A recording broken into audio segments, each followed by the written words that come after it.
Los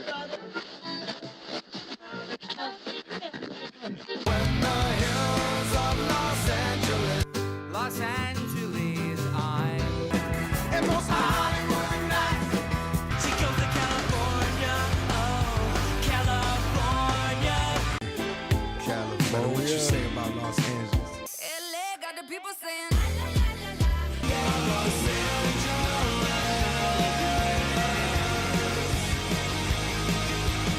You're listening to Corner of the Galaxy on cornerofthegalaxy.com.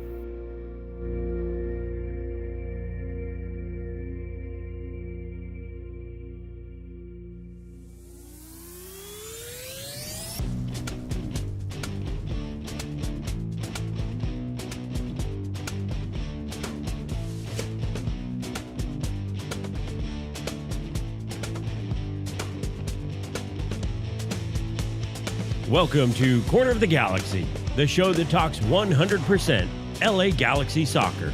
We're glad you could join us. Now it's time to sit back and relax as your hosts navigate through the twisting, turning, but never boring world of the five-time MLS Cup champion, LA Galaxy. Hello, everybody, and welcome to Corner of the Galaxy on cornerofthegalaxy.com. I'm your host, Josh Guesman, coming to you on a Thursday, April 4th. Just a couple days away from the first El Trafico of 2024. Your LA Galaxy top in the Supporter Shield, top in the Western Conference, travel on to take on LAFC for the first time, first of three, at least three this year. We want to talk about that, get you ready for that game, and of course that'll be the main focus for tonight, but we also have some player signings and some things that happened right after our show went off the air last time on Monday, so we want to get you caught up on that, and lots of little news nuggets in there as well, and some interesting thoughts to share. In order to do that, to help me tonight, we're glad to have him back. It's Eric, the Portuguese Hammer Vieira. Eric, how's it going, bud? It's the most wonderful time of the year. It's El Trafico season, baby. We're back. We're all the way ready. The internet's arguing with each other. You can feel it in the air. There's a tension rising. People are subtweeting and posting pictures. It's getting ugly. So again, what a time to be alive. It is in fact getting so ugly that fans of other teams are complaining about just how much of the Twitter space LA fans are taking up right now. Just means we're back. It means we're back. It means the Galaxy are back. I don't know. I don't know. This is a really, really weird situation to be in from somebody who's been covering El Trafico, and you and most of our listeners have been watching El Trafico since before they were El Traficos and whenever they were Chivas USAs and all that fun stuff in between. You go back, you look at what sort of the situation. This feels more like an LA Chivas situation where the LA Galaxy, the clear head and shoulders above. I mean, it's stupid to say because we know that going into the game this weekend that all the results, all the fact that the LA Galaxy are unbeaten, all the fact that they're currently at the top of the table, all that probably plays into LAFC's hands more than anything. And I'm trying to figure out who has more pressure on them. Who's the one? I mean, we can talk about that, but there's pressure on both sides here, and it's not, I think, just from the LA Galaxy to continue the streak. It's interesting to see how much of value this El Trafico has versus other El Traficos and things like that. That's me. Yeah, it feels like it's the bizarro El Trafico. I think you mentioned it before, and I don't know if we've had all this time to do the stat checking and we haven't officially done it. Is this the first time that the Galaxy are going in above in the standings during an El Trafico? And it's one of those things where this hasn't been the case going into it. You know, almost every single El Trafico by standings or by form, it seems like the Galaxy are more of the underdogs going into it. And we'll talk about, what the actual odds say in terms of underdogs being an actual thing. But in this one, the way the Galaxy are flying high, unbeaten on the season, one of three unbeaten teams, LAFC not looking like the LAFC of old, and it just thinks, okay, there's something here. I'm not naive to the fact, and I'm not blinded by the rivalry as too much to say that this is not a game that the Galaxy should not be worried about. There's definitely areas to be concerned. We look back at that game, that match against Seattle, even though the conditions were atrocious, and the Galaxy came out guns blazing, there were some flaws in there, and there are some things where had Seattle not mentally been down in the dumps, that they could have stolen a point out of there, and the Galaxy could have dropped some points. So there's definitely some flaws in this LA Galaxy team to be worked out, but also you have to. It's the same concept as Dejan Joveljic and his goals. you want to celebrate him for the goals that he scored, but there's opportunities. It's not firing on all cylinders. Same thing with the Galaxy. They're unbeaten. They're one of 3 unbeaten teams, but it still feels like there's 1 or 2 more levels for this team to jump. So that's the interesting thing.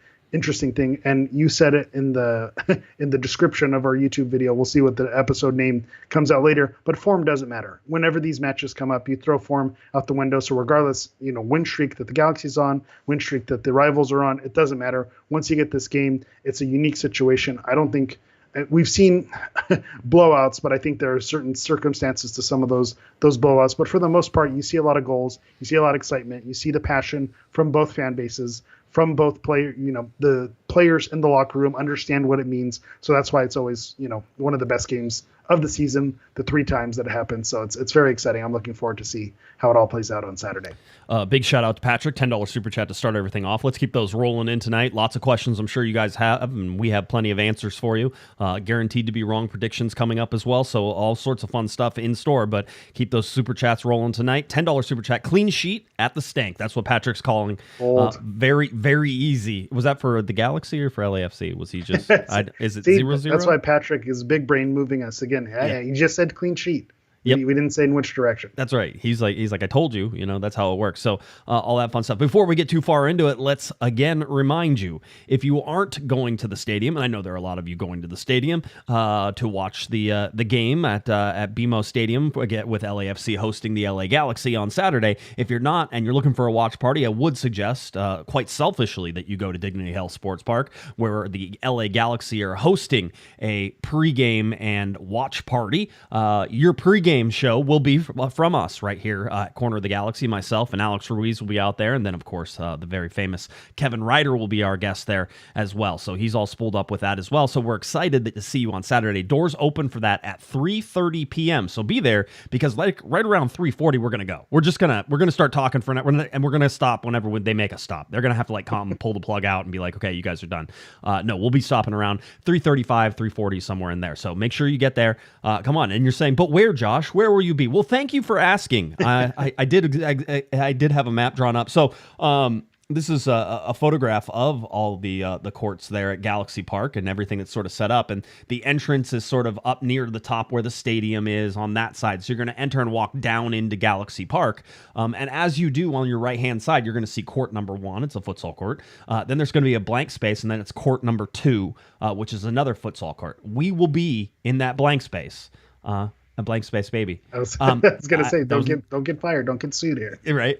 We will be in that blank space in between. The seating area in there has marked, as you're looking on the video, with the orange cone, the orange waypoint finder right there. That's where we will be for our show. So right as you walk in the entrance, you're going to veer a little right and sort of keep to that right-hand side, and you should see us there. We'll have the white Corner of the Galaxy easy up there. We'll have the speakers going on. We'll be talking some LA Galaxy and getting you ready for the LA Galaxy game all the way up until that kickoff point, basically, is when we will go ahead and shut that down. So they're calling TV start time now on this 4:45? 4:45. 3:45? 3:45. Hold on. I'll look it up. 4:45. There it is. Okay. 4:45. I knew it was something like that. They're calling it at 4:45. So I would expect that actual kickoff is going to be about 10 minutes after that. That's usually what we've been seeing in terms of lead-ins. Plus, they originally were calling that a 4:30. And if you figured that the game is on Fox as well, and so you have the lead-in, usually a 25-minute lead-in, and so it all sort of adds up. So I would have guessed that you're in the 4:55 range whenever we're looking at that for actual kickoff time. So if you're headed to the stadium, keep that in mind as well. 4:55, just shy of 5 o'clock is when the ball will actually be dropped and kicked. So that's sort of the fun thing there. It's good news. Good news from you also is, since I'm not going, you don't have to worry about going an hour and a half, 90 minutes. You're going to be able to keep it concise since I won't be there. Again, as sad as I am that I'm going to miss out on Galaxy Park and to see everything going on there, it's exciting. I think Galaxy Park looks beautiful the way they have it set up. So it's a good way to showcase that area, gives a place for the fans to go watch the game. I'm wishing you all the best, wishing Alex Ruiz the best, wishing Kevin Ryder the best. Again, wish I could be there in spirit, but unfortunately just didn't work out. Also WrestleMania weekend. So again, I know there are other plans and other things happening this weekend, but again, if El Trafico is your thing, you want to get out early, I think you can go. pull in El Trafico, check out Corner of the Galaxy, see the star-studded event, and then make it home in time to see The Rock do his thing for WrestleMania. And you cover all bases. I think that's the way to do it. It's also free admission, correct? I was lurking around some Reddit, and some people were saying, is it, do they charge? Is it in the stadium? Is it not? So it's free, folks. Yep. You're not going to get a better show than this. Bring some chairs. They will have some chairs, but bring chairs if you plan on actually wanting to sit and watch the game, that type of thing.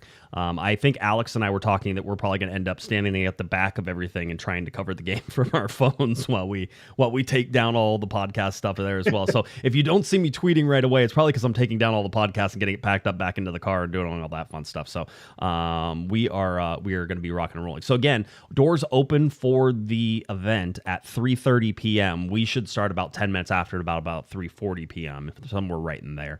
So make sure you head on over in between courts 1 and 2, and you will find us there. Plus, I'm guessing you'll hear us. So that's just one of those things that'll be going on there. So we're excited to have you there. And again, bring your own chairs, all that sorts of fun stuff. And they're going to have lots of events for you as well. But hopefully you'll join us for the pregame show as we get you ready. So that's what we got. Now, the big thing going around MLS right now, and it's the question that keeps on getting back. It's now the question that they have sort of switched over to, Eric, from the whole, are the LA Galaxy back? That one we've put the cap on that, and we've decided that nobody has the answer that for one that. into the ground. Yeah, that one's done. So now it's are the LA Galaxy the most exciting team to watch, right? And it's like, okay, cool. So actually, if you were watching some of the MLS season pass coverage and things they had Taylor Twellman on there, they had Marisa Dew on there, and Mo has been doing a lot of covering the LA Galaxy. So if you want to know of anybody whose opinion you should probably be paying attention to right now, of the people who are talking in the media at the higher level in Major League Soccer, Mo, I think, has a pretty good grasp on what the Galaxy have done. I think they've done like 3 of the last 3 games. Like they've been quite heavy. And Mo comes up and says hi to everybody, by the way.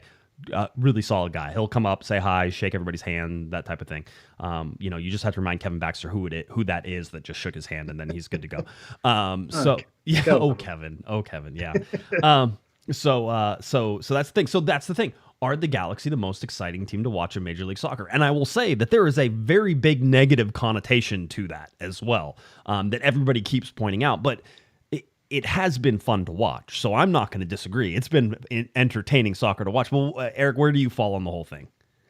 Obviously, from the perspective that I'm bringing, I'm not on here to be a run down the middle analyst and be, call this, straight down the middle. From what I've been seeing from the LA Galaxy, this is the most exciting we've seen them playing in the last 5 seasons, 6 seasons. If you want to make me go back to the Zlatan early days, there was some with Pavone, those link ups. That was probably the last time that there was this excitement and the movement that this Galaxy is doing. You saw it in the goal that they scored against Seattle, the Killer Peas connecting Puig, Paintsil, and Peck. When they're getting together and they're all firing on all cylinders, it's exciting to watch. They haven't necessarily capitalized on that to its furthest extent, and I think that's probably the connotation that people are taking. Are they the best team in the league or the best team in LA? That's a different question than are they the most entertaining team? And so that's where it becomes, you get that different question. I think when you look at the talent that they have on the field, I saw a couple, write-ups that are happening. The shift, and we've talked about it all season long between us and the crosstown rivals, where we're now going the youth, the excitement, the tiki-taka soccer, and they're signing the Hugo Llorises, the Olivier Girouds, the old aging superstars, and it's just a complete shift in balance. So not saying that there's not going to be success with those moves that they do, but there's more excitement with those younger, flashier players, and there's more upside with it. So right now, I think the Galaxy are the more exciting team in Los Angeles. And so it's banter aside, and I think that's just kind of a funny thing that you're seeing this week. But when you look at the product in the field, again, I said it in the beginning, I'm not naive to say that there's not talent on the other side, right, and the Galaxy shouldn't be worried. But you look at the way the Galaxy's been playing, and it seems like there's more gel, there's more connection there. There's that they're further along in the process of being a fully completed team, where LAFC, from what I've seen of their highlights, it seems like they have the talent there. They have the spurts, they have the ability to make it work, and they had that goal explosion against Nashville. But then you see, the mental breakdowns and that mental toughness that maybe isn't there. And that's the one thing that the Galaxy actually have capitalized on LAFC in past seasons, is that mental hurdle that they, had trouble getting over. And that's a fun thing to say given the playoff performances. But I think during the regular season, you've seen that mental edge kind of go the Galaxy's way. And so that's the thing that you're seeing not only happening in El Trafico's, but you're seeing it with LAFC's performance against other teams. So I think right now, I think it's a fair thing to say that the LA Galaxy are the most exciting team in Los Angeles. Did somebody call it Tiki Papusa instead of Tiki Taco? Right? Are we going that way? Football over Tiki Taco? I was going to say Killer Peas. You got Puig, Paintsil, Peck, and Papusas. There's something in there. We can mix it up.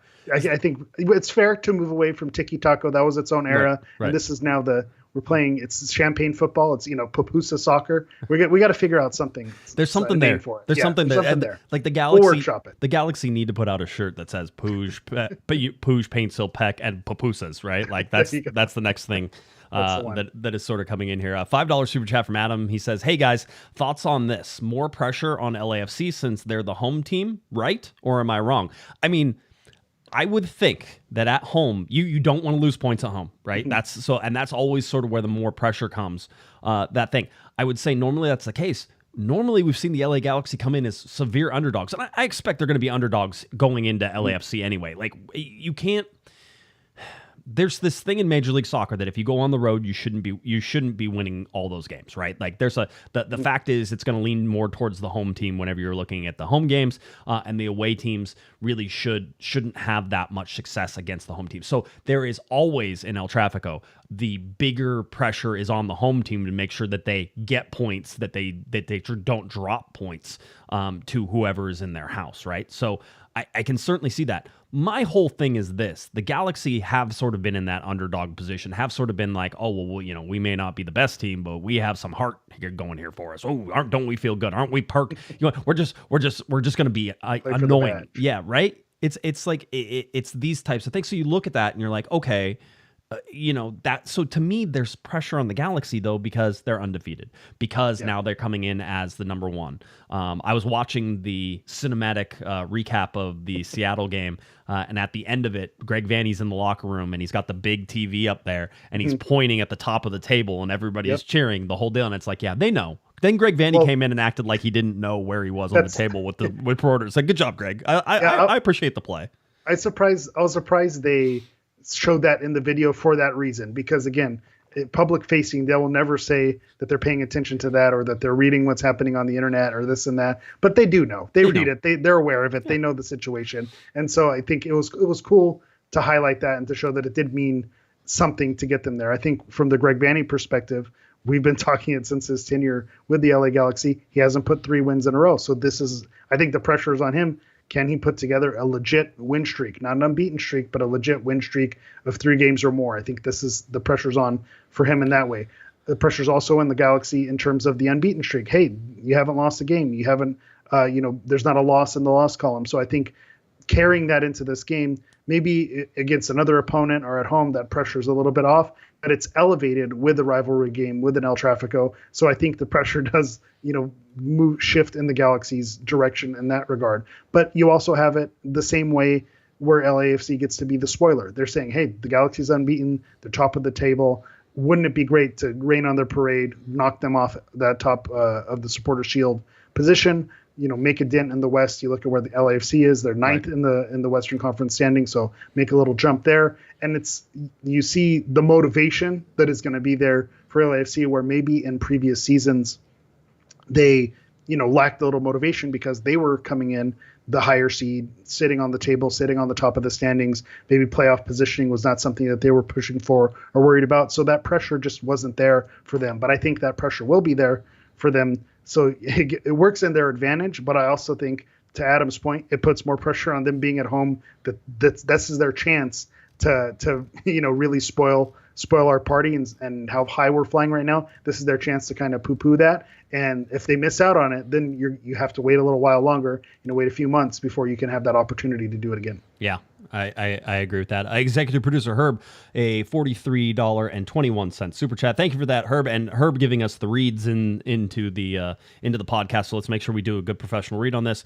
As Herb has given us his super chat, he wants us to read. You are listening to the award-winning Corner of the Galaxy podcast. Over 1,000 shows and counting, season 16 going strong. Please hit the like button to show love, appreciation, appreciation to the COG crew. See, look, he even gets our reads in on. I was going to say, right? he writes copy, and I love that what he did 43-21. Right. So if you read that 4-3-2-1, and then you go into the read, I mean, Herb is a pro. So big shout out to the executive producer doing his thing. I don't know how you're getting money on the end of that when we should be paying Herb for the services that he's rendering here. So I don't know how we end up on top of it, but I'm on board. He also kind of in a weird way did a Wayne's World callback too. Ready? Yeah. And in 5, 4, 3. Oh, does he cut out at no? Yeah, I think it was 3. I think you cut out at 3. So let's do it again, okay? And then in 5, 4.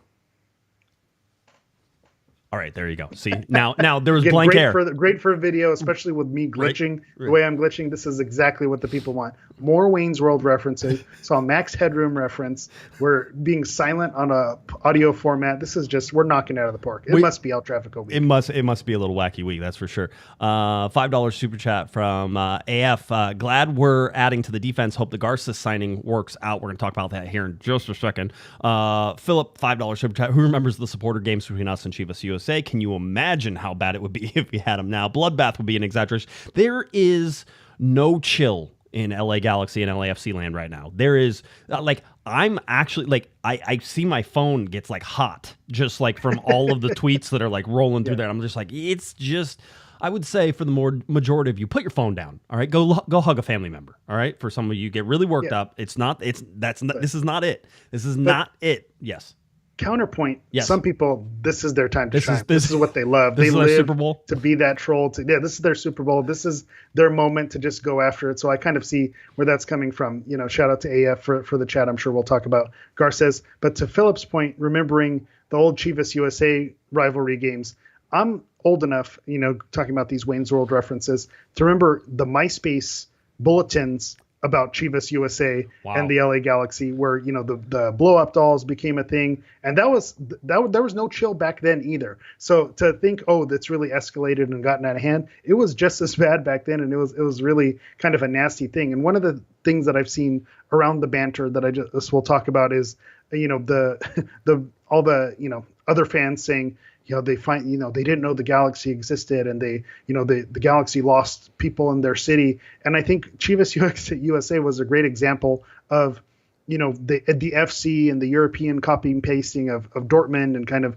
having finally that European culture and not this silly MLS thing that you're getting involved in. But we saw what was happening during that Chivas USA time, the Real Salt Lake, and, kind of the trying to be a league that you're not. And so a lot of what Galaxy and MLS supporters, they dug in and said, no, we kind of like the idiosyncrasies, and we like some of the quirkiness of the league, and we're going to lean in. This is, MLS, it's an American sports league. It's not perfect, but we're going to kind of, go into it. And so the funny thing to me is when you hear the argument from the other side, we finally get a true, authentic European style. It's like, it's still MLS. I don't know what league you think you're supporting. You're not playing in the Premier League. You're not playing in the Bundesliga. I hate to break it to you. Yeah. You're playing in MLS. So just this, world of imagination. I watched Wonka this past weekend. Okay. This world of imagination that they're living in, that they think they're playing in the Champions League, that they think they're playing in this different league. Hey, hate to break it to you, that league that you're making fun of and you think is so silly, you're a part of it. So it's kind of that rising tides lift all boats type of thing. You can't act like you play in a different league than the one you're in. So this disconnect of, I don't like MLS, but I'm going to support this club that's in MLS. It's kind of a wheels within wheels, a weird situation. So that's my little rant for right now. You have a super chat. This one's all yours. Do you got it there? Good. Oh, is it? Good show, dudes. Eric, I can hear your dial-up from here. So shout out to Mozmoz USA. $19.99. That's a great price. I think I can get better internet with that going. That we can hit. I know we don't know what. By the way, we have no idea what's up with your camera. That's what we were trying to fix. The show was about 3 or 4 minutes late because we were trying to get it to pop through and just be normal. Just calm down and be normal. We did the tried and true. Turn it off and turn it back on again. Unplug, replug. We did. So who knows? We did. Godspeed. It's set of clips, I tell you. IT, have you tried turning it on and turning it back off again? That's another throwback. God, we're so old. Can we talk about any TV shows we can reference that have debuted recently? No, because nobody's watching that crap. All right. That's something an old person would say as well. JE, $2 super chat. Perez loan soon due to no playing minutes again? I don't think so. I think he's going to be. I think they're going to work him in, that type of thing. But if I'm going to say this, and people get mad whenever I do this.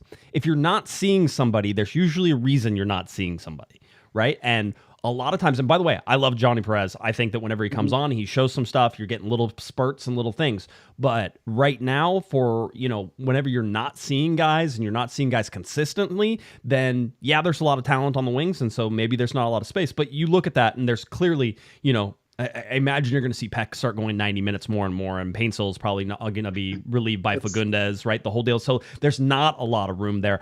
I just think that Greg Vanny usually does a pretty good job of trying to get guys minutes and where they're going to be successful and do that stuff. And if Johnny Perez isn't there right now, then maybe there's a reason for that. Don't know what that is, right? But that's again pure speculation. But sometimes that's the case. I'll push back and say he's still very, very young.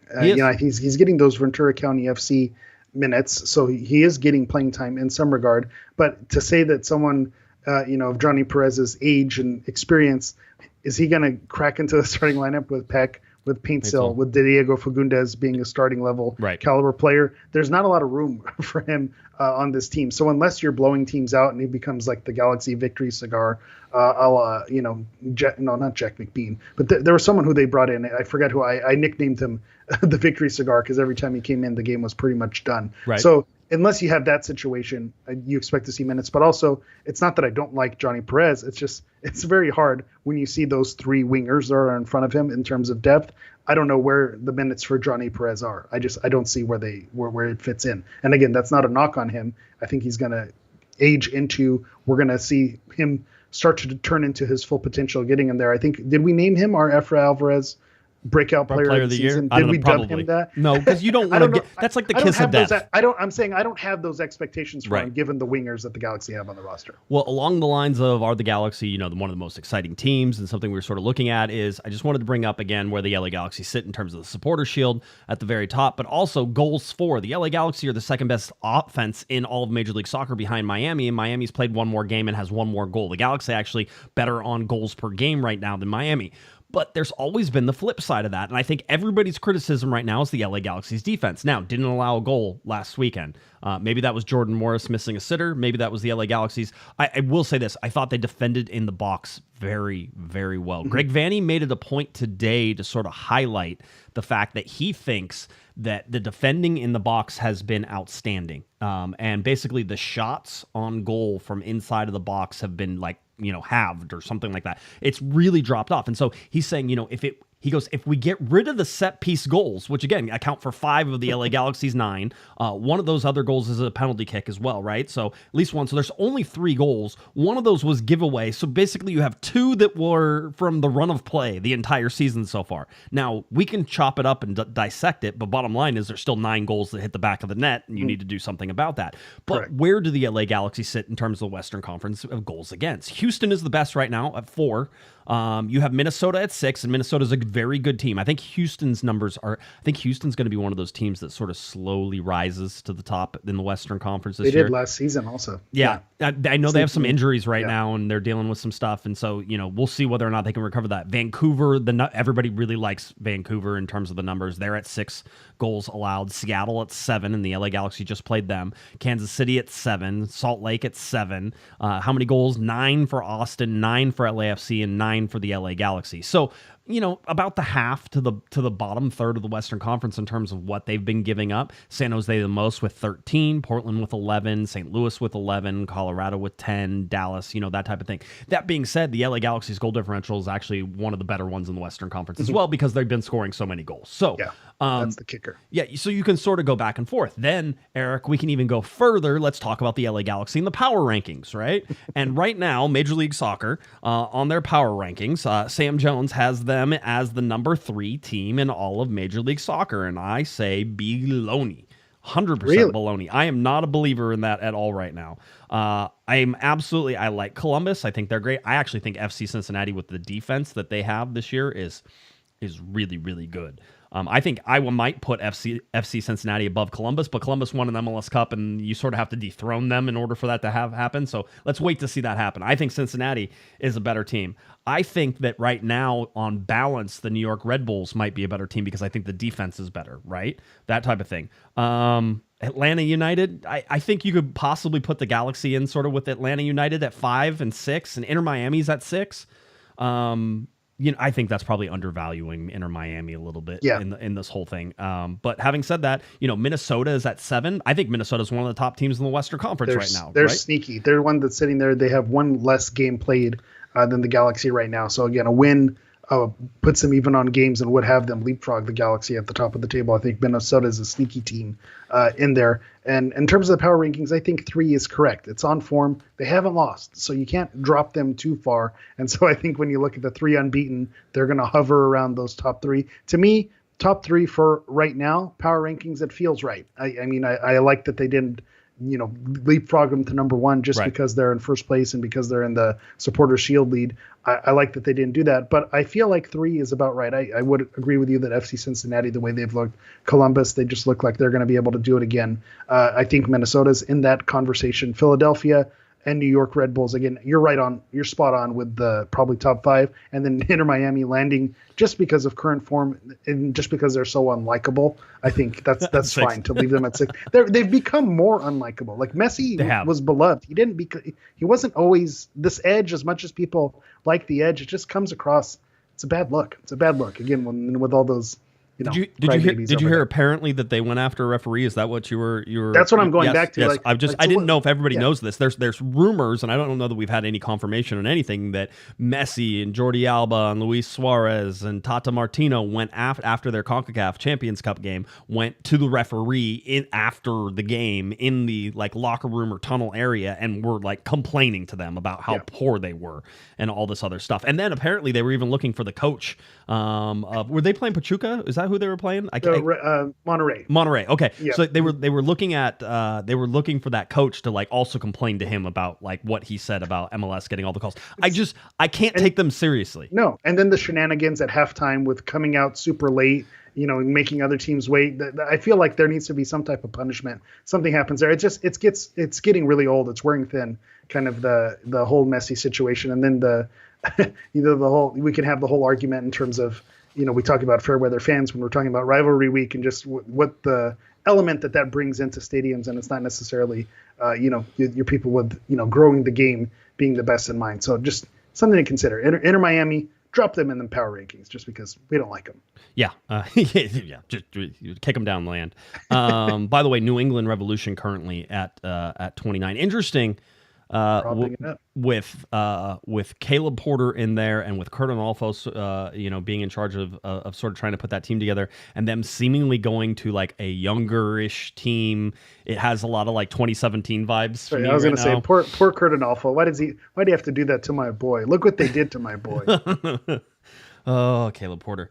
The LA Galaxy trying to address the defensive issues, and then also looking at just sort of being shorthanded with Jalen Neal supposedly, Greg Vanney talked to a bit today, Jalen Neal back in the next week or two, right? They are ready for him to come back, and then he'll be full in training and doing all that photos. Stuff. Yes. Right. So we're starting to feel a little better, right? Yeah. It must be happening, right? So he's expecting that to get back, but the LA Galaxy went out and quickly acquired defender Carlos Amiro Garces on loan from Deportivo Pereira in Colombia. And so this I was trying to figure out what this means, right? And one is, we know that he's not a TAM player, right? So you're like, okay, not a TAM player.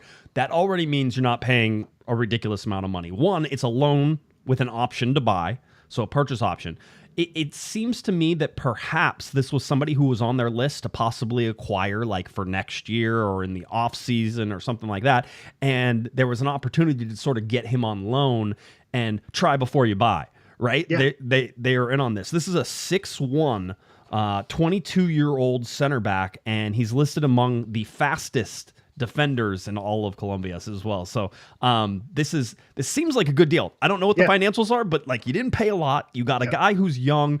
They're really hyped on his one-on-one defending as well, right? So he's got a lot of things. And then it sort of reminds me in a very strange way of Omar Gonzalez and AJ De La Garza, which is you're going to have the guy now who has the recovery speed to be able to make up for mistakes that happen in the center of the field. So I'm excited to see. 6'1" also. Yeah. 6'1", big body. 6'1" in recovery speed. Yeah. So that's the interesting thing. The thing to me that this signals, And I think the amazing how quickly this came together, and we don't know what was going on behind the scenes if this was further along, but it felt like Martin Caceres got injured, and then the phone call was already made to Colombia, and he was, they were making visa arrangements the second he went down in that first half against Seattle. That's what it felt like. But I think you've seen with Vanny's comments during the press conference today, also referencing Martin Caceres, understanding that his age is a concern. I think with Jalen Neal and same with Yoshida, by the way. Yeah, you have Yoshida as well. Yeah, exactly. And Jalen Neal coming back from injury, wishing him the best of health, but knowing that there's an injury concern there and a possibility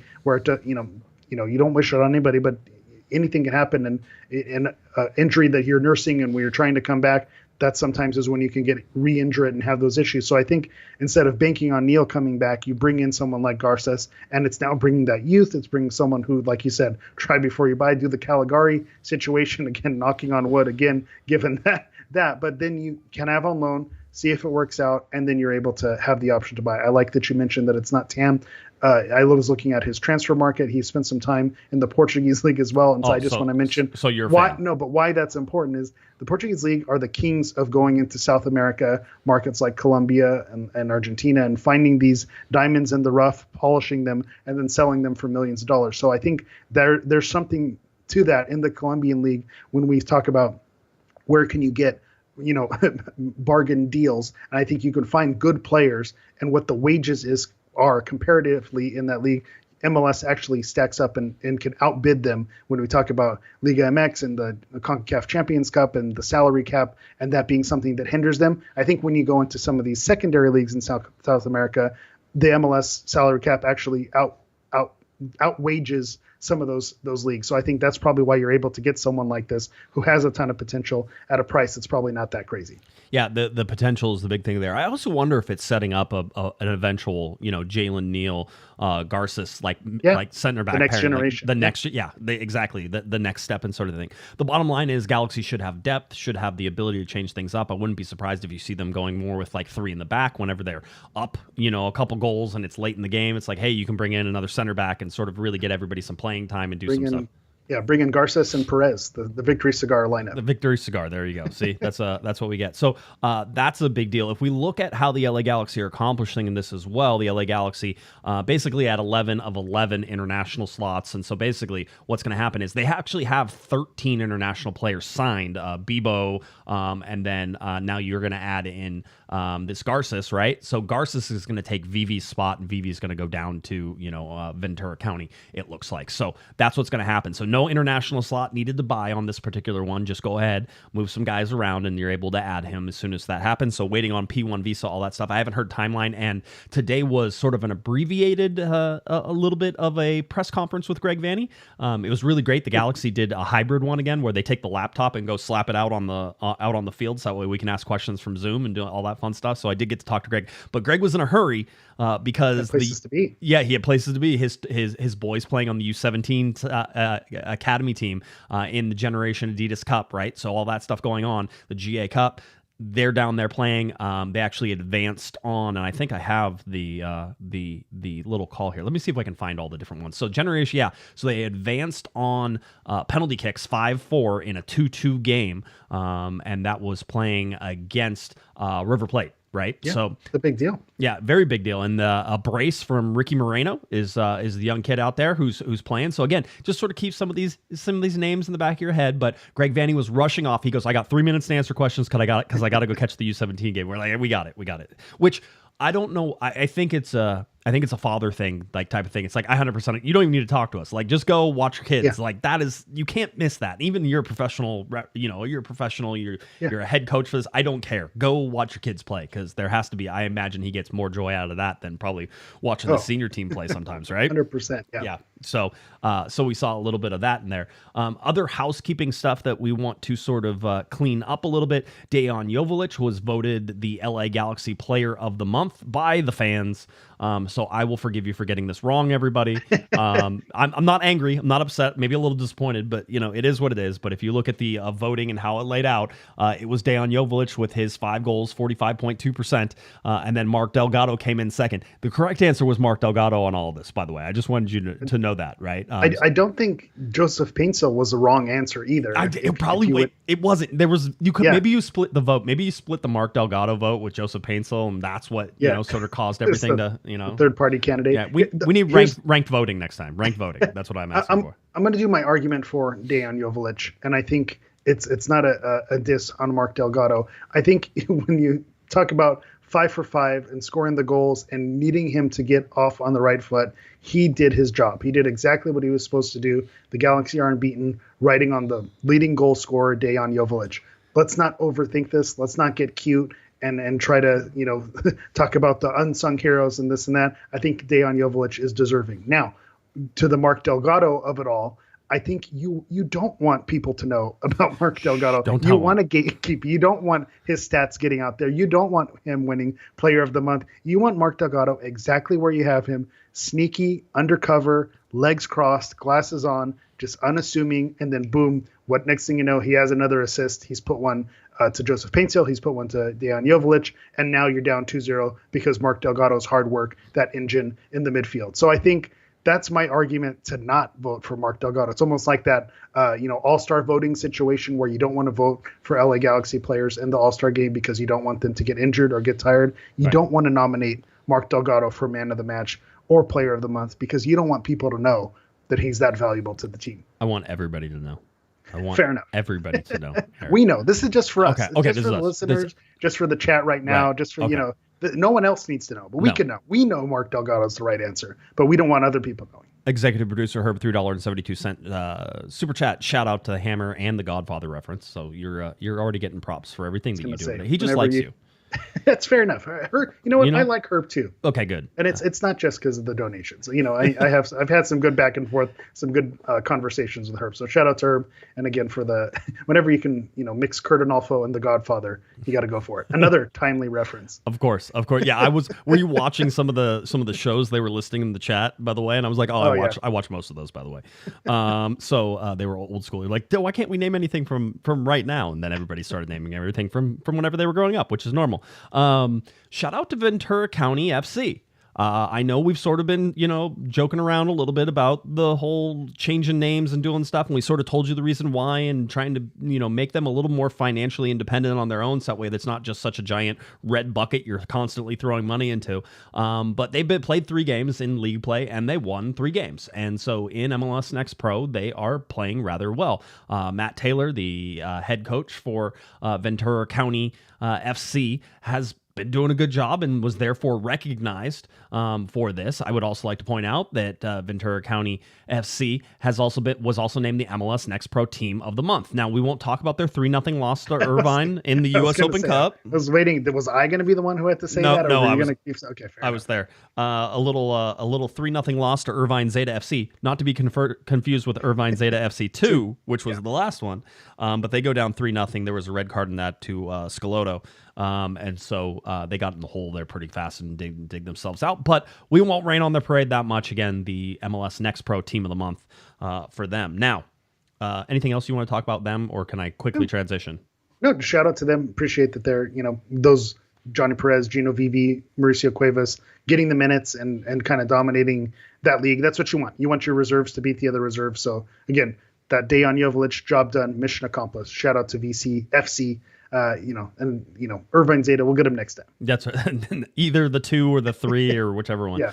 Guillermo Barros-Scalotto still impacting the LA Galaxy lore even to this day with his son and his, the next coming there. So shout out to Scalotto as well. That is. The website AS was talking about Gabriel Peck, and they were sort of looking at his contract and what the bonus sort of requirements were for all this. So I thought this was interesting. Basically, they said that there's up to $1.5 million in additional stuff that basically Vasco da Gama could get paid for Peck and all this other stuff, right? So the whole idea was, what does this mean? Well, there is like a goal, like sort of tally, right? So if he gets X number of goals, then the Galaxy have to pay X number of dollars, right? And so basically what it is if he scores 20 goals, the Galaxy have to send $200,000 down, right? 20 goals, $200,000. Now, it's not like if he scores 19 goals, they don't send any money, right? It's at 20 goals, they send 200,000. It's not like it's per goal. It's like, oh, we're just going to keep ratcheting this up. Yes. That's also over the course of his time with the Galaxy. It's the entire per time. Season. It does not. It's not per season. It is. Make sure that's noted. It is of the life of his time with the LA Galaxy. That's 200. At 40 goals, they have to pay another 200. Right. And then at 50 goals, they have to pay another 100. Right. So that's $500,000 basically in money that the Galaxy will gladly pay if he scores 50 goals. Right. 50 goals for $500,000. We've spent more money for a lot less. So that seems like a great deal. Good business for all parties involved. Yeah, it is. It is. So that was just something I wanted to sort of point out there. But it seems like there's probably some other performance incentives that are in there as well. Yeah, games played, minutes probably is usually something. But basically it's up to $1.5 million, and 500,000 of that seems to be these goal incentives and that type of thing. So I just wanted to point that out because we so often talk about performance incentives and that type of thing, and if they're actually able to sort of nail it down, we get to sort of take a look at that. So that was one of the things that I wanted to talk about for sure. We got a $2 super chat from Phil. Philip says, Vanny, this was a quote from Vanny, win this week and then they will fear you. So this is obvious. I mean, this was that a real quote? Or I don't know. I mean, he has it in quotation marks. We might as well go with it, right? Yeah. Is Philip writing fiction or is this something actually said? I agree with that. Good. Because this is, we talk about the competition and going away to the rivals, beating them, and you remain unbeaten. I agree. That strikes fear into the league. So whether this is a real quote or not a real quote, we're running with it. Shout out to you, Philip. Yeah. Either way, whether you just made it up or not, I like it, and we're going to it. No, it is sort of that thing though. You have to, and so often we've talked about this. The Galaxy were not being feared anymore. They were not being scared, and it used to be in 2014, 2013, 2012, and those times. It's like you come to play the LA Galaxy, you should be scared, especially if you're coming into the house. If you're coming into Dignity Health Sports Park, StubHub Center, Home Depot Center, you should be afraid to come in there and try to get points. You should be like, hey guys, we're probably not getting any points. So, let's just keep that in mind as we go in there. You want people to be mentally defeated before they ever play you. And I think right now with the way the LA Galaxy are playing and people are talking up the front four and everything that's happening, there is sort of that invincibility that's starting to percolate around the LA Galaxy. Now you have to continue that, right? You can't go into this game coming up in this El Trafico game and lay an egg. You can't show that there's weakness. You can't show that there are errors. The Galaxy so far have showed that it doesn't matter if they're down 1 goal, 2 goals, 3 goals. It doesn't matter. They're going to come back. They're going to find a way, and it's going to be scrappy and it's going to be bad. So far, nobody's been able to sort of take and pierce that armor that the Galaxy have wrapped themselves around. But if you do that and you allow people to see that there's a little bit of light. So no matter what happens, you have to show that it is going to be a battle, that it is going to be a war to play against you. I thought that there was some of that like dirty, get down, work hard type of play against Seattle, which is, it's like, we're going to be stingy. It's going to be difficult. You're not going to enjoy it. Don't try to come across the middle. You will get hit. You will feel the physical pain from trying to do what you think you want to do. We will not be let down easy. And I thought you saw some of that against Seattle, which I don't know that we've seen that, a whole bunch. Although the resiliency certainly is something that has been on display this whole time. To that point, someone who got a shout out from me on my champion of the week was Julian Aude. I think you're seeing him really find his rhythm, seeing him start. What was the knock on him? He wasn't physical. He was getting pushed around. In that Seattle game, you saw him pushing other people around, sliding all over the turf, making it happen. Yamane also all over the place, making things happen on the defensive side. Going back to, winning at home and, Fort Diggs, I saw in the chat, and making Dignity Health Sports Park a fortress again that you have to win at home. Something that it reminds me of is what happened in the cinematic game preview is John McCarthy saying, we must get 3 points at home. That is the objective. We're going to get 3 points. And he had, more colorful language when he said it, but he was the one who kind of put it out there. And it made me think, if there's someone with something to prove in this game, it's John McCarthy. When you think about playing the old club, maybe not looking at his best for the Galaxy in some of these mistakes and some of these situations, but for him to go into that stadium and be the villain, I think he's the type of guy who embraces that type of mentality. Also, I've seen some of his performances when he played for the other team in penalty shootouts, kind of being that nuisance, being that pain. So I think as much as he probably enjoyed his time there, I think he also understands, because he was there, what the rivalry means. And now that he's on this side, I don't think he's going to be afraid to kind of dish it out in the other direction and be that nuisance, be that annoying guy, that almost like Raheem Edwards was last season, because he understood what it was like for both sides. So I think he has, this game is a John McCarthy game. He has a lot to prove in this game, and he could be a difference maker. I'm interested to see how they receive him. I mean, this is a guy who was, an MLS Cup MVP. It was like this is a big deal for him. Yeah. And going back, and so I want to see how we're sort of how he's received on everything. By the way, Liz, a $2 super chat. Finally getting to watch you guys live. Thank you for super chat, and we appreciate that you're here. I was going to say, check this out. Shout out to Liz, but come back next week once we have the video issue resolved. Yeah, this is normal. I'm not always like this. No, Eric's trying to do the rub off. This is very 1980s of us. Bob, $5 super chat. We're not worthy. We're not worthy. Keep up the great work, COG crew. It's just going to be nonstop Wayne's World. By the way, Philip, and Bob Loblaw, a character from Arrested Development. So again, it just keeps building. Yeah, I understand. Frozen bananas, all that fun stuff. The Philip, by the way, says that the quote is a Godfather reference, right? So how did we miss that? I don't know how we missed that. I haven't watched The Godfather in a long time. I probably need to pull that back out. That's one of those that I was like, I doesn't get old. No, it doesn't. Or we just keep staying the same age.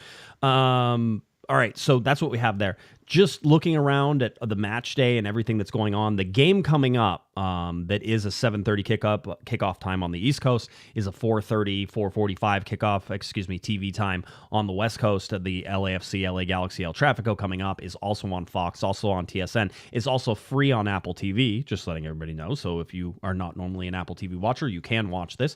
Taylor Twellman will be on the call there. I know he was talking about coming in and covering this game, so it's going to be a fun one to sort of watch and play out. But here you go. You got Cincinnati and New York. Oh, sign me up for that. I would love to watch, except it's on the same time, so I'm not going to watch it.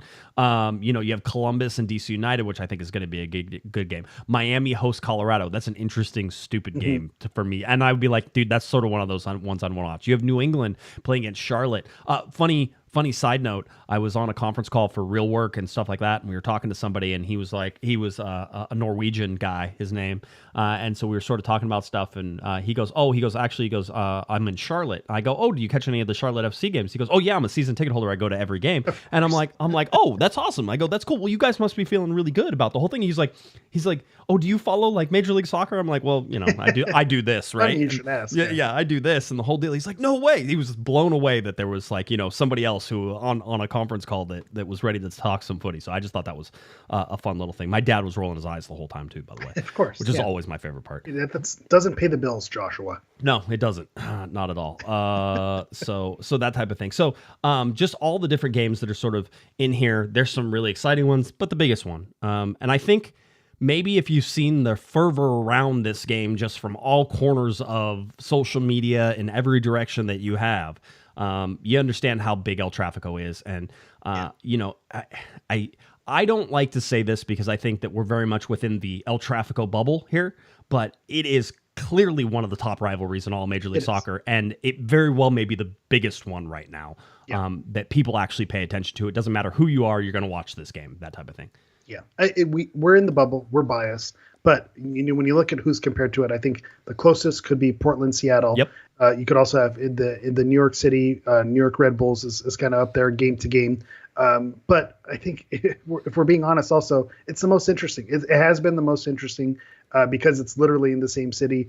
New York City aside, I think it just had that interest isn't there, that the league interest isn't behind both of those teams as much as it is between the Galaxy and LAFC. So I just think, as biased as we are, you're not going to convince me otherwise that it's not the best rivalry, most interesting game in the league. All right, we're almost an hour into the show. Let's start talking about the game that's coming up on Saturday. We've been hinting at it. We've been talking about it. We've been nibbling at little corners here. But it is LAFC hosting the LA Galaxy at 4:45 is the TV start time. Again, on Fox and Apple TV for free. We're expecting kickoff about 10 minutes later at 4:55. Watch party at Dignity Health Sports Park. Our live pregame show starting around 3:35, 3:40, somewhere right in there. Eric, I called him Eric on Monday. And now I I'm was going to gonna say call. I'm flattered. Yeah, I'll take it. Yeah, Alex and myself will be out there getting you guys ready along with Mr. Kevin Ryder. So make sure you come out to Dignity Health Sports Park for that watch party. But this game, it's not a new one. It feels like we've been playing. We play this game like 17 times every single year. I said minimum of 3 times they'll meet. God only knows what other times. I guess you can eliminate U.S. Open Cup from this year. Yeah, so that's true. That's always nice. I do believe that there is a Leagues Cup possible meeting in there for Leagues Cup. So just buckle up for that one as it all goes. But this is, as everybody sort of points out, the LA Galaxy with 9 wins, LAFC with 7 wins, 5 draws overall, fairly even across a lot of things. The big deal, and one that I didn't really highlight as much as I thought I would, Eric, was that Carlos Vela, no longer with LAFC, is the all-time scorer in El Trafico, right? And him not being there, this will be the first time that he's not going to be part of this. And so who steps up for LAFC? What does that mean for the LA Galaxy? A whole bunch of fun stuff like that. Yeah, it's so weird because he was such an interesting character in the rivalry because he just didn't have that same energy that someone like a Jonathan Dos Santos, who was in that graphic, Zlatan, they just brought some teeth to it. And so you look at who the leading goal scorer was, it's Carlos Vela in the rivalry, but he was never someone who terrified me during those rivalry games. Someone like Chicho Arango, Dennis Wanga, those players are the ones that scared me more than Vela in these games, which is kind of a funny thing when you look at the stats and you look back at it.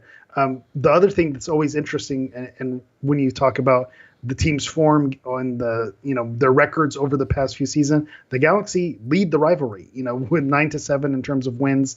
And when you talk about most recent form last season, they did win 2 out of the 3 games. The last game towards the end of the season, was starting to fall apart for the Galaxy, but earlier on in the season, they kind of showed LAFC who was boss in those games. So it's just interesting, looking into it where we talk about this being a flip in the rivalry and a bizarro El Trafico, but it's not really, because the Galaxy are the ones who lead the rivalry and they're going in with the lead. Even if things go horribly wrong, they'd still have the lead in the league in the series head to head. Do you have a dramatic game preview prepared, sir? Given our video situation, I think I'm going to pause on that, but also as a tease for Saturday, if you are going to the live show, what better time to watch a dramatic game preview than right before the game? So I might be cooking something up, outside once we get the video figured out. So maybe we get something going, so if you go to the game, maybe you'll get a sneak peek, your own little private dramatic game preview if you head down to the watch party there. We will not be streaming the pregame show because that's hard to do.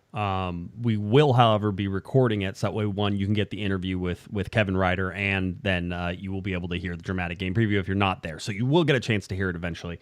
And maybe it'll be one of those things that you want to listen to after the game, because you're like, I want to relive this entire day. Or maybe you'll never want to hear it again. It's one of those. Speaking of lurking on Reddit, usually I find that those things end up on the other team's message boards when the game doesn't go our way. So it is what it is. It absolutely is. $2 super chat from Eric. Different one. There's a CK in there instead of just the C. So I didn't know if you were just sending stuff over. But Eric says, first time, long time. Are Galaxy's favorites on Saturday? Absolutely not. No way in God's green earth. And I don't care what Vegas says. I don't care what D-rating says. There's 0 chance the LA Galaxy, who go on the road to a very capable team.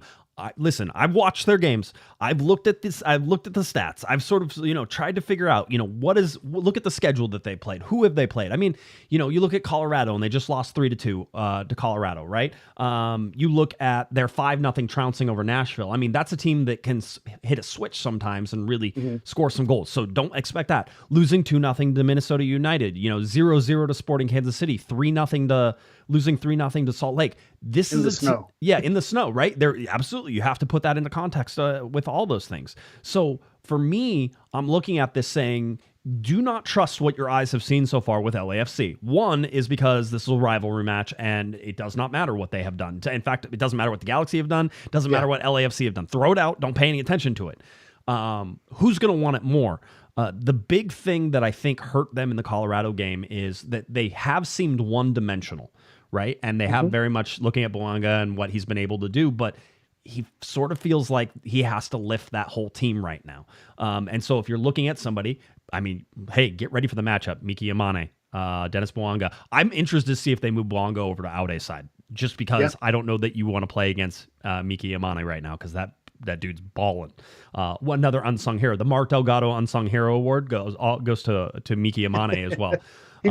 I agree with that. He's someone, he wasn't even in the voting, but he's someone who's just so consistent that you can't lean back on. Another thing that I kind of compare LAFC's form to this season, compared them a lot to Seattle. We saw the Seattle team that came in. It was a lot of the familiar faces, the Jordan Morris, the Rui Diaz, the Roldans, all those faces we've seen before, but it's another year older, just kind of further along and maybe not having that same sharpness. I think you're seeing who are these players who you see on the LAFC lineup, Atuesta, Ilya Sanchez, Aaron Long, Hugo Lloris, Ryan Hollinghead, as good as they've been for them, they're another year older. Maybe lost a little bit of that sharpness, lost a little bit of that eye of the tiger. So you're catching them possibly at the right time as well. So while you can be worried about some of the counterattacking things and the Galaxy defense, but you look at how hard they fought, and you're maybe catching a team that the chemistry isn't all the way there.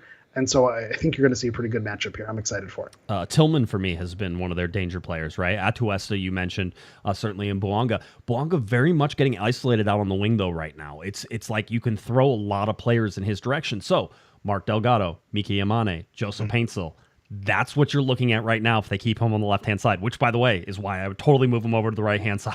I'm like up against Peck and Aude. And listen, there's nothing there. I have nothing against those guys, right? The whole deal. But if you're looking at Paintsil, Delgado, who will come over and help, right? And then you're looking at Yamane, there's a different level. And I think if you're looking at sort of the ability, but then you're putting him on on a different foot with different angles and all the other stuff. And maybe you don't want to adjust to everything. But if he's your only target, which really feels like that, although again, look at Atuesta and what he's able to do whenever you give him time and space, he can score goals. Absolutely. Ilya Sanchez is one of my favorite players to sort of watch, and just what he's able to do and how he's able to pull strings in the midfield. Yeah, I mean, it's weird to say, Eric, but go ahead and put the LA Galaxy's offense up against LAFC right now, and you're like, okay, the LA Galaxy have the advantage. And so that's where I expect the LA Galaxy to have the advantage.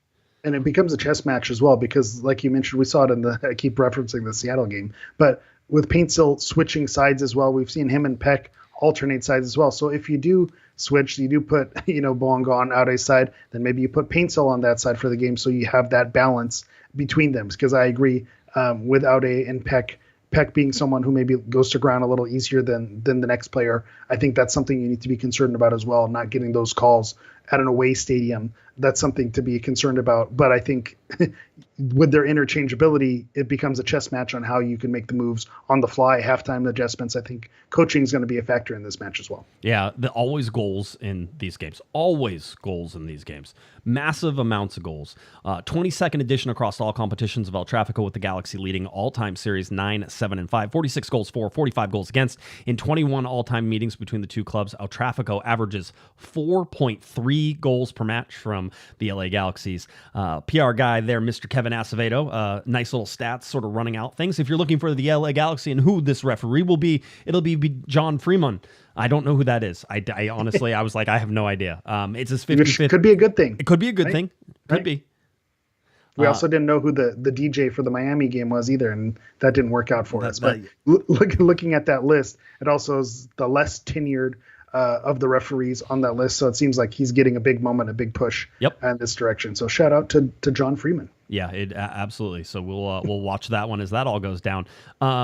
Again, for me, I'm just I would just caution you as you look at all these things and all the things that have sort of come down in all these times, is that you see the LA Galaxy, you see them sort of in this stride right now, and they're going to go up against an LAFC team that has struggled to sort of put some things together. Now, it doesn't mean they haven't put things together, and if you watch the Nashville game, that type of thing, certainly they can go on a route and run and score.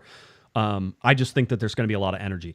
If you're the LA Galaxy, I think, and you're Greg Vanney, I think you make it a point to free their minds up. You guys are playing with house money. You are undefeated through the first part of this. You are on the road against LAFC. Go out and have some fun in this moment. Don't worry about the undefeated streak. Don't worry about the rivalry. Obviously, you're going to be jacked up. And by the way, I might pull this team back just a little bit on that. Like, don't let them go too crazy, because they're going to come out jacked out of their mind Okay. Okay, like I feel like there's so much. They're like you need to be like calm down, like before the game, calm down. This is going to be one of those. But yeah, go ahead. Okay, go ahead. I was going to say I go the complete opposite direction. I think you have the killer P mentality. Let's go out and kill them. Let's bury them. We're flying high. I think you do come out with your hair on fire, and this is you're away at their stadium. There's nothing to lose here. We're at their place. Let's not have fun. Let's kill them. Let's break their will. Let's completely put this game out of reach in the first 20, 30 minutes. I think I'm a big fan of that. There's something to that also. I'm a big fan of that. One of the reasons I think that you try to calm them down is because I think they're going to come out jacked out of their minds. Like I think they won't need that motivation. No, they're going to be at 120%, and you just like 95 would be great, right? Like you're like calm down. But I do think that this game lends itself to an early goal. I definitely think the LA Galaxy and how they've been playing with the way that they're able to attack, and just people do not adjust to the speed of Joseph Paintsel very well. Whenever they haven't seen it, they're not used to it.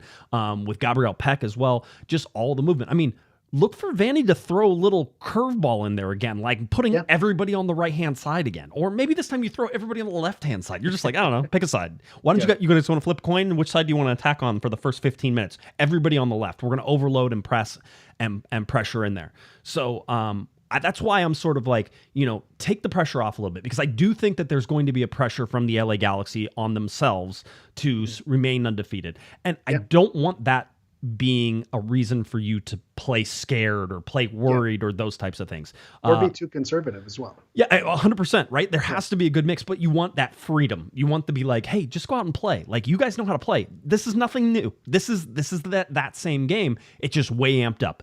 Everything's going to be way higher. Are you worried? This is a stupid question. I can't believe I'm going to ask it, but I'm going to ask you anyway.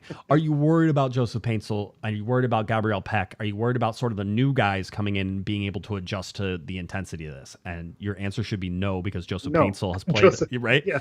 Joseph, and again, I don't want to overly generalize, but Joseph Paintsel playing in Europe, playing for in the Belgian league, a team that's kind of sniffed Champions League. He knows what rivalries are, what competition is. Playing in AFCON, I think he's going to be up for the challenge. And again, not to overgeneralize, but someone who grew up and played in Brazil, someone like Peck, I think they understand what a high pressure situation means. He just came back from an Olympic qualifying with the national team, and understanding the pressure that brings. I think he's going to, say his prayers and take his vitamins, and he's going to be just fine when this game comes. If a member of the LA Galaxy, and that's not the one I wanted to look at, but if a member of the LA Galaxy was going to get a red card in this game, who's going to get the red card? You have to predict this. Thankfully, he's injured, and that'd be Martin Caceres. I think you're thankful that he's not on the team. But if he's not going to be starting in this game, I think Paintsel could be that guy who does it as well, because he has come across as someone who has that fire. He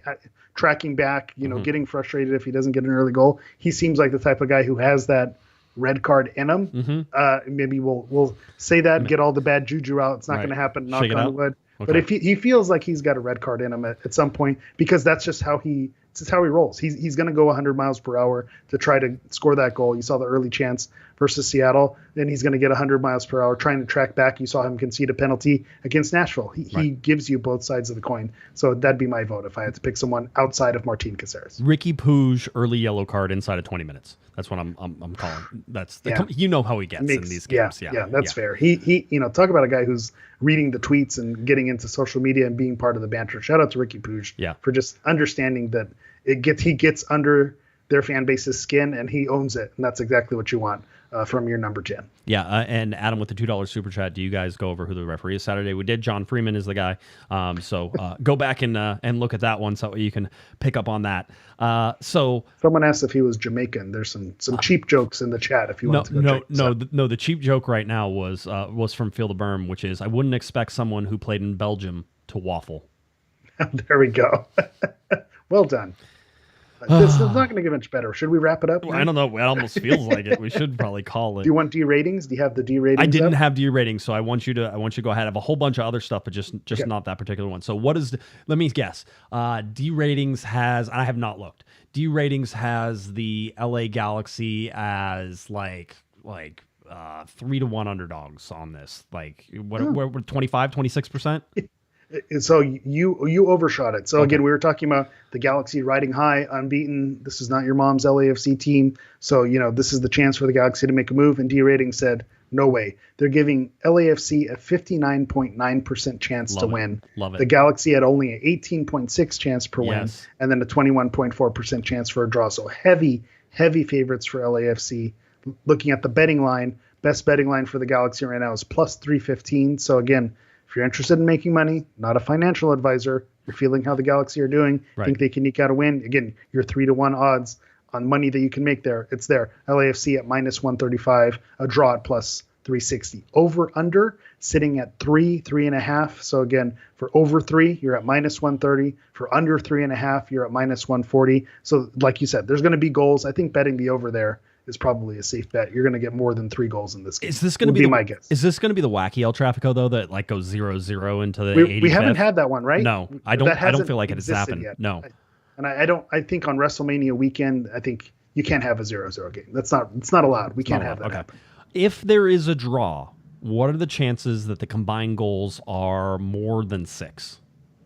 Oof, probably very low. But again, I wouldn't search. So I think 6 is probably the number if there's a draw. Right, because it's 3-3. Like you figure that's a 3-3 game, right? Yeah, a late, 90 plus 12 minutes of injury time, you get a tying goal. I think that's what this game always reeks of. Philip, by the way, I missed his super chat. Going back to it, $2 super chat. Hope we don't have any of that Cabral defense. Hey, calm down.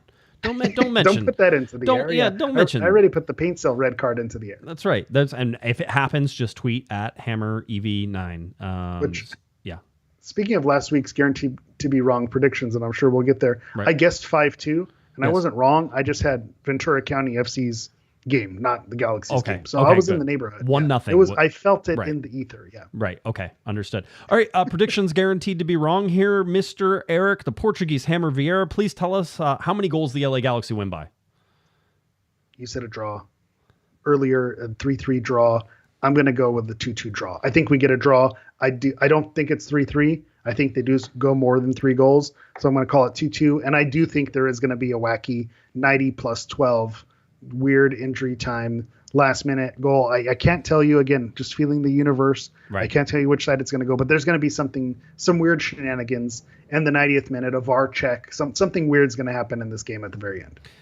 It almost feels that way. I will say this. The LA Galaxy front office is spending over $100,000 for tickets and transportation to send supporters and season ticket members, and fans and front office staff and all that to this away match. Okay, $100K they're spending, right? Kudos. Which is really awesome as long as you win, because otherwise is you spend $100,000 to came here to watch your team lose, right? That type of thing. That's where it's going to get spun, right? The whole deal. Yeah. I think it's awesome, by the way. I think that's an amazing investment, and really, when you look at just the difference between last year and the boycott and all this other stuff, and now you're here, right? Like the vibes are feeling good, right? So that type of thing.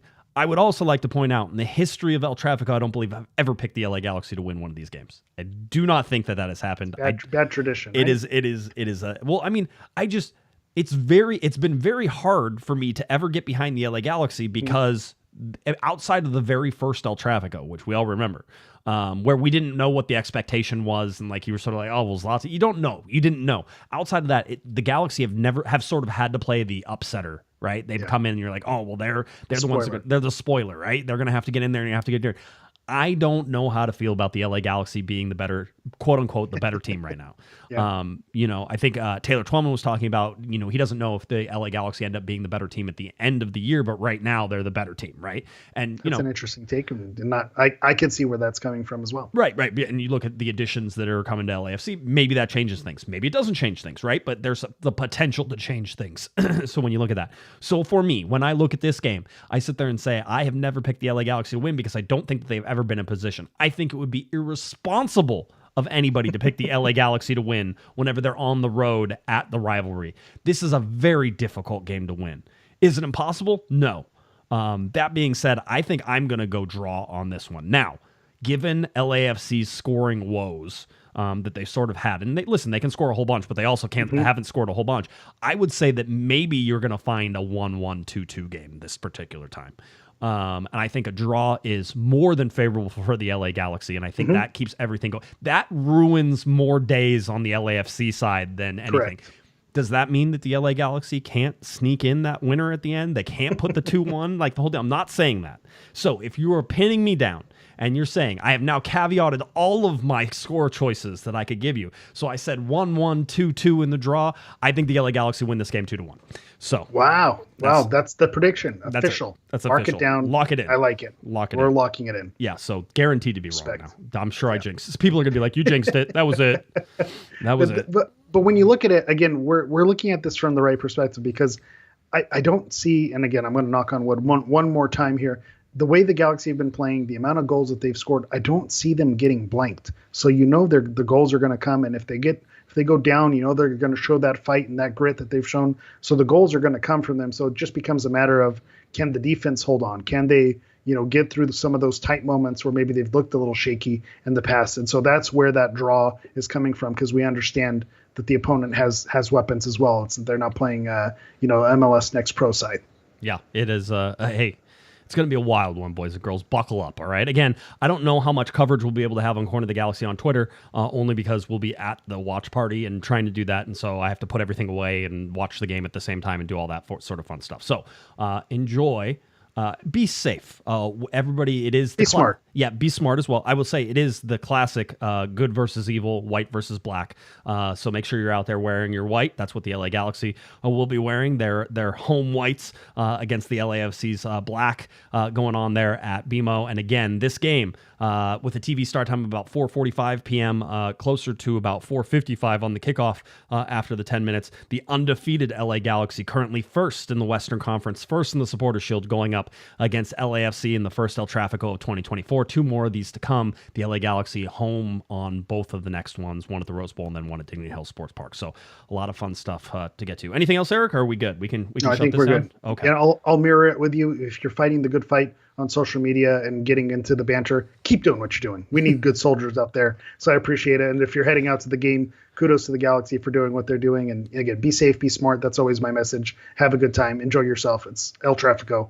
Again, it's a beautiful, what a time to be alive. Oh, man, it could be. It very well could be. It's not supposed to rain, right? Everything looks good. It's supposed to rain tomorrow. Just ruin my Friday, not my Saturday and Sunday. That's fine. So hopefully everybody enjoys it. Be safe when you're traveling. And again, hopefully enjoy it. And we'll see you at the watch party if you're going to be headed out there. We can't wait to see you. We'll take pictures. We'll shake hands. We'll kiss babies, normal stuff like we always do. We can't wait to see. I'm going to bring stickers out, that type of thing. So come see us and enjoy hanging out with us a little pregame. All right, Mr. Eric, the Portuguese Hammer Vieira, why don't you tell us where they can find you? Let's go. All right. As always, you can find me on everything at HammerEV9. That's on X, Twitter, Instagram, TikTok, Threads, all the fun things at HammerEV and the number 9. All right. If you're looking for me on Twitter and X, it's at Guesman, JGUESMAN, and of course at Galaxy Podcast. CorneroftheGalaxy.com is where you can find all of our fun stuff. Check it out. Subscribe. Hit subscribe to our YouTube. Turn on that notification bell. Give us a thumbs up. All those fun things. We appreciate you hanging in there with us all throughout this entire season. But LA Galaxy, LAFC, coming up this weekend at BMO Stadium. This is it. First El Trafico 2024. For Eric, the Portuguese Hammer Vieira, I'm Josh Pato Guesman. You've been listening. You've been watching to our little Corner of the Galaxy. Have a great one, everybody. You've been listening to the Corner of the Galaxy podcast on cornerofthegalaxy.com. You can follow the show on Twitter and Instagram at Galaxy Podcast. And be sure to check out and subscribe to iTunes, Stitcher, and Facebook by searching for Corner of the Galaxy. Fans, we thank you for listening. We ask that you be kind and courteous to your neighbors as you leave the podcast. We thank you for joining us and look forward to seeing you again.